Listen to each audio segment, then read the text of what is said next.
Hello class, this is Sterling Woodard, and my myth is myth number 10. Antarctica is gaining ice. The myth basically is there's a myth out there that denies the experts' claims of climate change, saying that instead of losing ice, Antarctica is actually gaining it.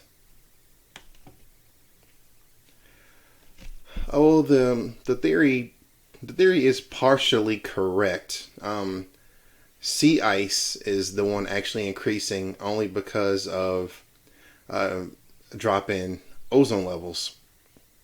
Um, but with the but with climate change, the southern part is actually the one melting ice at accelerating rates, but the upper part, north part, isn't.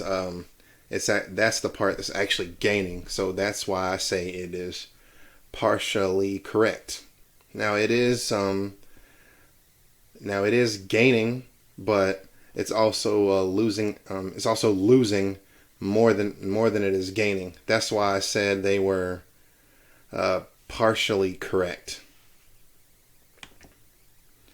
As far as the myth being busted, I don't feel like it overall got busted. I mean, the scientists shared new information on it to prove that because of global warming and rising sea levels that it actually is. But out of all the research I did for it, they keep failing to mention that as fast as losing, there is still ice being gained um, from one part where it's gaining, but losing losing in the south at the higher levels.